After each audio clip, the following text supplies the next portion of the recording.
Did you know that India hosts one of the world's biggest biodiversity hotspots, and the name is Western Ghats. But the problem with Western Ghats is that as of now we are debating what do we want in one of the world's biggest biodiversity hotspots. Do we want conservation or do we want development? Whenever we talk about the Western Ghat issue, it has always been linked to a government notification, and this time it is the same. But the states are protesting it and government is pushing for it. But the real question here is not who will come out winning. But the real question here is how to ensure conservation while allowing people to live their lives, build their homes, continue their farms and ensure development in the very same region.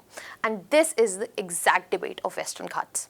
Hello everyone, welcome to Vajram and Ravi's Flash News. My name is Shubhangi Singh, and in today's session we are going to understand in great detail that what exactly is the notification that we are talking about that has been brought out by the central government, why states are protesting against it, what exactly is this notification, what is economic sensitive zone, and everything around it. So let us begin with understanding that what exactly has happened. So as of now, the center has brought a proposal to make Western Ghats ecologically sensitive areas. Now based on this plan, there were supposed to be 6 states which were to be brought under this ambit, which included Gujarat, Goa, Maharashtra, Kerala, Karnataka and Tamil Nadu.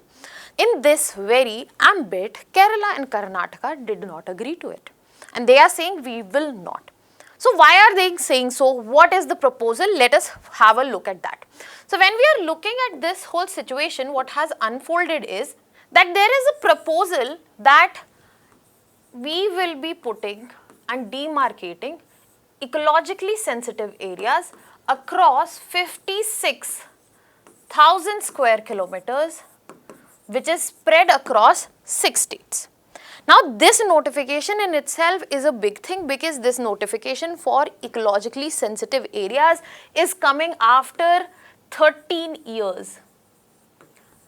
We have Kasturirangan committee, we have Gadgil committee talked about it, but nothing concrete, nothing proposed came from center's end.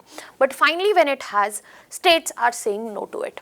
So for this we need to understand everything, starting with Western Ghats, the ecology, the damage, why ESA is a outlook on that end, and then we can move to understand that what exactly is the problem that states are facing that is making them protest. So let us start with Western Ghats. For those of you who do not know, Western Ghats is an almost continuous mountain chain running along the western coast of India. Now this is a 16,000 kilometer chain. Now this is extended across 6 states. As you can see, we have Gujarat, we have Maharashtra, we have Goa, Karnataka, Kerala and Tamil Nadu. Now this is not the only reason. The spread is more than 1,60,000 square kilometer. It is not the expanse of Western Ghats which makes it important. It is that how culturally, how ecologically it is significant. For example, it has 8 aerial spots which are marked as UNESCO World Heritage Sites. It is one of the world's 8 hottest biodiversity hotspots. This is also known as India's water tower.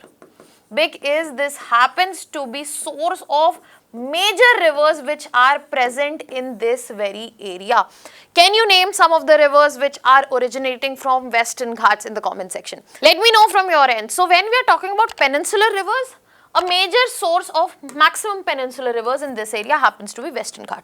So we can clearly see that Western Ghats is not being celebrated because of the expanse of the landform, but how it contributes in terms of ecosystem services as well.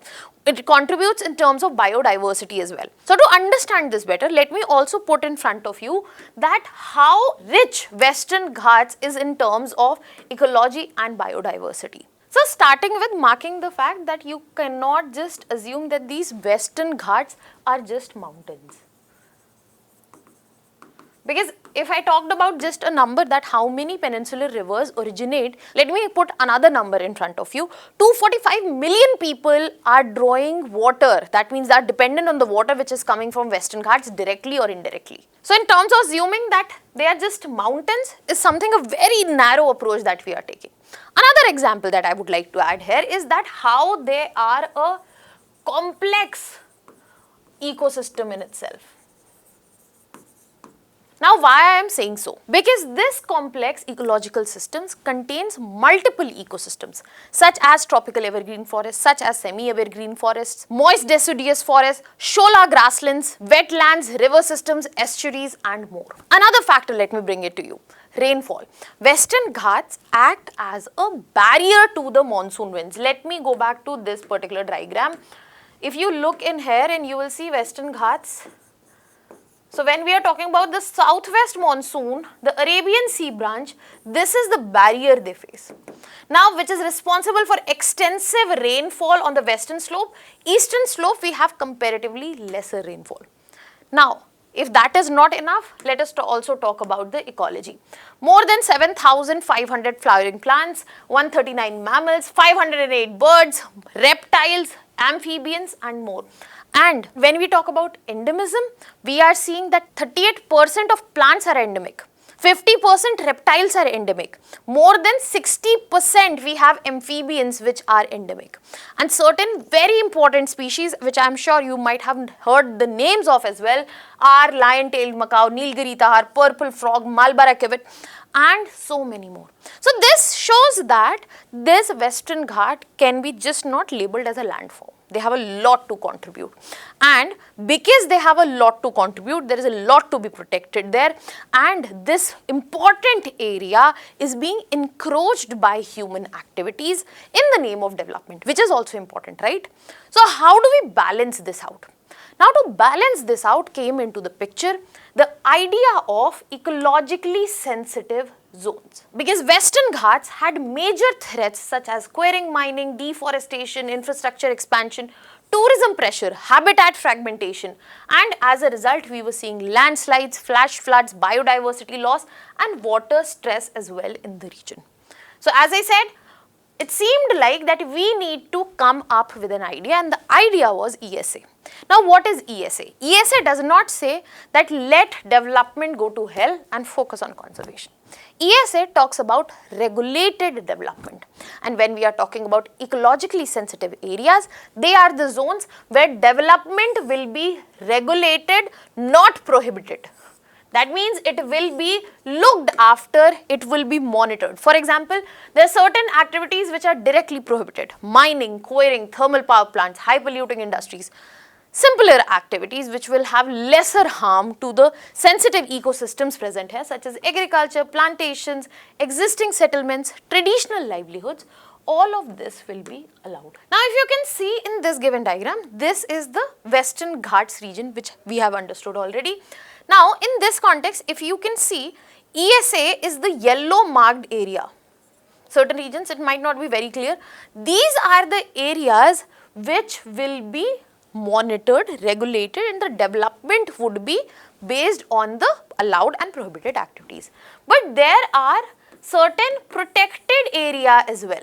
Now protected areas are two different areas here. Protected area in VHS, that is World Heritage Site, and protected area separately. So green is marked for PA in WHS and PA is marked in red. Protected areas are those where the prohibitions are higher and the focus on conservation is higher. So the idea of regulated development is not something that can pan out there. Now when we are going back to ESA, did we talk about this before? Has it been in the picture for long? Yes, it has been. For more than a decade, ESA is something that has been pitched. This is something that government has been pitched. Multiple committees. I have taken two names. Can you tell me in the comment section? I will be talking about them, but can you tell me in the comment section that which are the two committees? They have broadly talked about ESZ, that is ecologically sensitive zones, or ESA, ecologically sensitive areas. Now to get a better idea, let us look into the whole framework from here on. Now, when we are looking at the Western Ghats and the idea of ESAs, we have to understand that this is not something new. It was proposed in 2011 itself, and that was done by Gadgil committee. They said that entire Western Ghats need to be protected. There should be strong environmental restrictions. So, when we are talking about area of 1,60,000 square kilometer, Gadgil committee said that we should cover 1,29,000 square kilometers under ESA and ensure strong environmental restrictions. Now, in this, he also talked about categorization of this ecologically sensitive areas, ESZ1 and ESZ2, where we have to be extremely strict. There should be phasing out of all the prohibited activities. Ecologically sensitive zone 3 is where we can allow certain activities. Then after 2 years came the Kasturirangan committee, which talked about that how human and natural landscape need to be separated, and then based on that we can have focused conservation.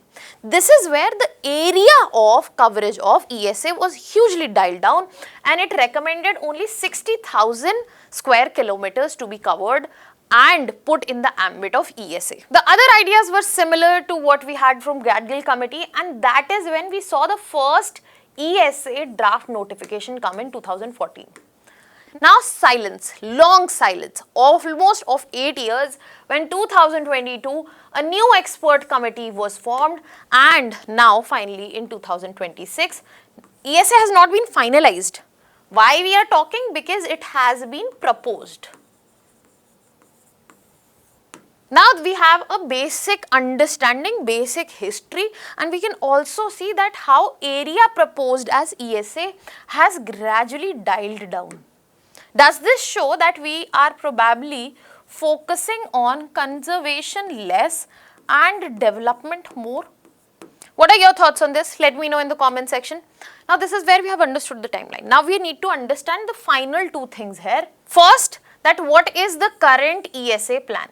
So the current ESA plan says that yes, we should follow the bifurcation of cultural landscape and natural landscape. For example, cultural landscape should include village, farms, plantation, human dominated areas, and natural landscape which is not including human dominance, and it has forests, wildlife habitats and more.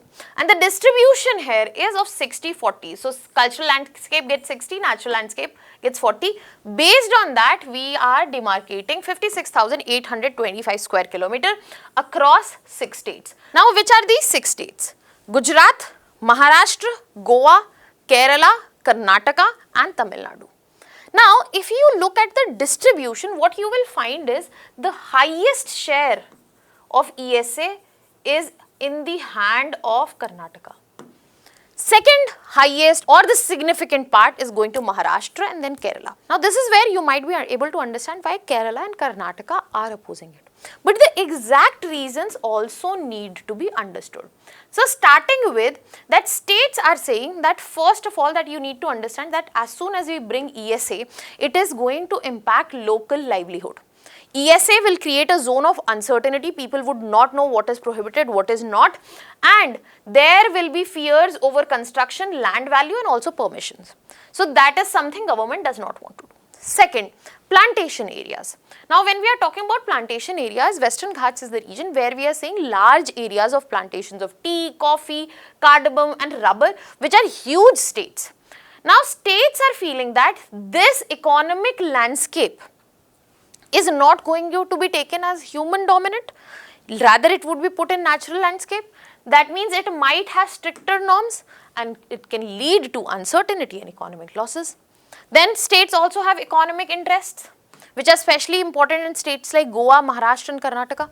We can expect that future expansion will be halted because of the restriction. Then we also have the problem of many settled villages present in the areas which are demarcated at ESA, because that is why Kerala and Maharashtra are seeking exclusion of specific villages, and Karnataka has largely rejected this proposal already. And then comes the factor of federalism, where states are saying that local governments understand what is happening on ground, what is the reality. Center does not get to have a say just because they have done a satellite based mapping. So the finalization should be in the hands of local government, state government, not just in the central governments. Now another question that arises here is that why we have not seen any finalization, even though the discussion, the reports, the recommendations have been present. So the finalization has also very logical, clear reasons why it has not happened. The recommendations were present, but the satellite mapping had not happened. Now satellite mapping has happened now. Now once it is done, that is when finally the proposal was laid out. Now we have state objections coming in. We will have village boundary dispute. Once this is sorted, hopefully in the future we can have ground verification, and over the years it will require rapid revision, repeated revisions as well. So because of this, especially this part, these three, there has been no final consensus, even though it has been more than 1 decade, going to be 1.5 decade in a while, but we still have no finalization in this. And this issue is a very classical example that how conservation and development, even though they should coexist mutually, happily, they are usually opponents to each other, and they are treated exactly like that. So if we see in coming times ESA is not finalized, development which states concern is present, that might be ensured, but there will be a lot of harm. There will be increased habitat loss, greater landslide risk, water security threats, floods, biodiversity decline, and climatic vulnerability as well. So there is so much at risk if we choose to go for development, just development, not regulating it, not resonating it, and not bringing in climate resilience and conservation thoughts. Then this can not just be present, this can be amplified and amplified beyond control. Now this is where I open the discussion to you. What should be done? What should be the way forward? How this should be negotiated? Because this is how you need to understand the problem and give solutions from your end so that you are able to apply what you have learned. Furthermore, I am leaving you here with a prelims practice question, very easy question. Let me know the answer to this in the comment section. That was all from my side. Thank you so much.